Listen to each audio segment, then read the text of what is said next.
Let's be honest, most pigmentation protocols fail not because the protocol doesn't work. They fail because in a world of instant gratification, clients at week 6 thinking that it's not working.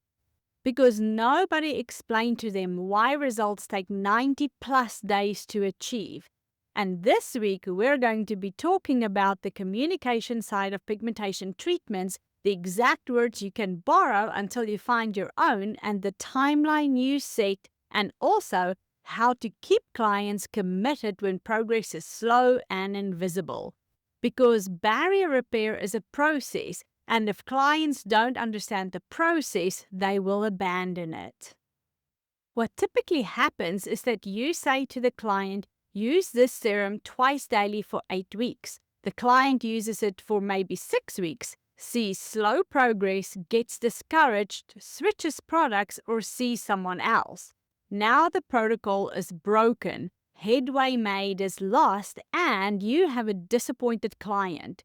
The problem wasn't the serum to begin with. The problem was the client didn't understand why it takes 8 weeks. Their expectations were not in line with the actual timeline, and they didn't understand the pigmentation cascade. They didn't understand that the barrier has to repair before melanin production naturally decreases. Your client thought that the serum would give results in 2 weeks, like every commercial promises. However, that mismatch between expectation and reality is what kills protocols. Let me show you what's actually happening inside the skin during the barrier repair and cascade interruption. During weeks 1 and 4, MSH cascade is still signaling, but barrier repair is starting. Inflammation is beginning to decrease and the client looks basically the same. Maybe the skin feels better, but visually not much is changing at this point. This is the critical period because if the client bails here, the entire protocol fails. In weeks 5 to 8, inflammation continues to drop. Part 2 function begins to normalize, the barrier is strengthening, and the client might see a slight improvement in their skin, but it's subtle. In weeks 9 to 12, the barrier is now much more stable. The inflammation is controlled, MSH signaling has naturally decreased, and now melanin production naturally decreases as well. Keratinocytes are performing normal part 2 mediated melanocortin phagocytosis, and pigment starts to visibly fade. At weeks 13 onwards, sustained results is provided and the client stays on protocol. Pigmentation continues to fade at this point. The client realizes, oh, that invisible progress in weeks 1 to 8 was actually the foundation. It was essential, and this is why communication matters so much. If your client doesn't understand that in weeks 1 to 4, it kind of looks like nothing, but that they're everything at the same time, they quit in week 3 or up to week 6. So here's exactly what I say to clients. Your skin has an active inflammation cycle, and that inflammation is signaling the pituitary to produce MSH, melanin-stimulating hormone. That MSH is telling your melanocytes to make pigment continuously. For the next 4 to 6 weeks, we are stopping that inflammation cycle, and during this time, your barrier is repairing. The inflammation is decreasing, but the pigmentation might not change visibly yet, and that is normal. Once the inflammation is under control, usually by weeks 8 to 10, MSH signaling naturally decreases, your melanocytes stop receiving continuous signal to make more pigment, and then pigmentation starts to fade.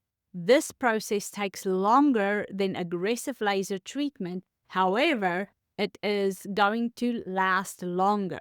The laser treatment's results will fade over time if we don't address the other things, and this method sticks. Now, once the pigmentation production is controlled, we can review the use of lasers, and if we use it then, The results will be even better than if we did it now, because we also stop the over and continuous production of the pigment to begin with. That explanation changes everything, and suddenly the client understands the foundation first, pigmentation is second. Now, managing the client's expectations is also important, and here is what you can actually show clients to keep them committed. At week 2 check-in, we can ask, how does your skin feel? Not look yet. We listen for calmer, less reactive, softer, less sensitive to products. Those phrases are all really positive. At week 4 check-in, we want to ask, let's look at inflammation. See how much calmer this is. Point to reduced redness, reduced reactivity, improved texture. And at week 6 check-in, now we are seeing subtle pigmentation shift. We can point out to the clients, see this? We point to the first tiny signs of pigmentation fading, even if it's subtle. At week 8 to 10 check-ins, the barrier is stable now. Watch what happens next. We can point to the areas where visible pigmentation is fading and begins to accelerate. At week 12 check-in, this is what the barrier repair looks like. Point to significant pigmentation improvement, and at this point you should be able to see a fair amount of that. The key is that you're teaching them to see progress at every stage, not just the final result. Progress in barrier health, progress in inflammation control, progress in texture, progress in sensitivity, and then progress in pigmentation. Documenting the changes using visual diagnostic equipment is absolutely recommended, even if you use nothing but photos on your cell phone. Here's the reality.